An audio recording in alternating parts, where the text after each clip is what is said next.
Hello అండి అందరికీ. మొన్న రాఖీ పౌర్ణం సాటర్డే నుంచి స్టార్ట్ అయింది కానీ నేను స్వామివారికి వెంకటేశ్వర స్వామి 7 వారాల స్టార్ట్ చేశాను కదా. అయిపోయిన తర్వాత మా అమ్మ వాళ్ళ ఇంటికి వెళ్తే మా చెల్లి వాళ్ళందరూ అక్కడికే వస్తారండి. రాఖీలు అందరం కట్టుకుంటాం అన్నమాట. పిల్లలకు కట్టేసిన తర్వాత నేను మా సిస్టర్, మా మమ్మీ, మా డాడీ మేమందరం అక్కడే కట్టుకొని ఆ రోజు స్పెండ్ చేస్తాము. ఇంకా వాళ్ళు భోజనం చేసుకొని ఈవినింగ్ వెళ్ళిపోతారు. మా సిస్టర్ కూడా 7 శనివారాల వ్రతం స్టార్ట్ చేసింది. నేను కూడా ఈ వారం నుంచే స్టార్ట్ చేశాను అనమాట. శ్రావణ మాసంలో ముందు వారం నుంచి స్టార్ట్ చేద్దాం అనుకున్నా, నాకు కుదరలేదు. 3వ వారం అయితే ఇంకా మిస్ చేయదు. ఖచ్చితంగా పౌర్ణమి కూడా మంచిగా ఉందని చెప్పేసి వరలక్ష్మి వ్రతం చేసుకోమని వెంటనే ఆ స్వామివారి వ్రతం కూడా చేసేసుకున్నానండి. చాలా బాగా జరిగింది. ఇది అమ్మ వాళ్ళ ఇంట్లో బ్లాగ్ కంటిన్యూ. మరి తీసుకోలేను నిన్న తీసుకోలేదు.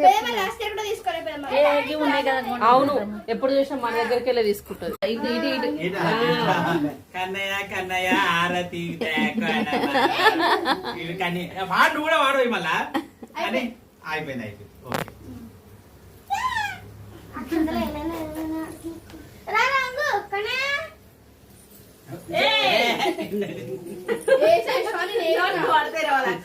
ఇట్లా పెద్ద వైష్ణవ్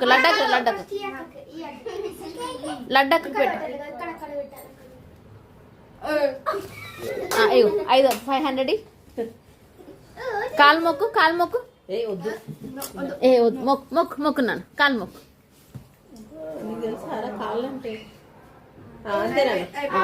ఇప్పుడు రెండో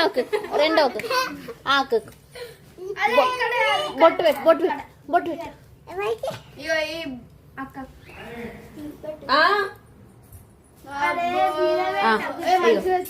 ఇగో ఇచ్చి కాలు మొక్క అన్నయ్య. కాలు మొక్కు.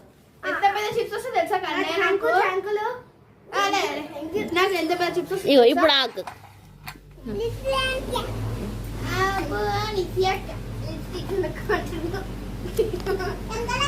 ఇక్కడ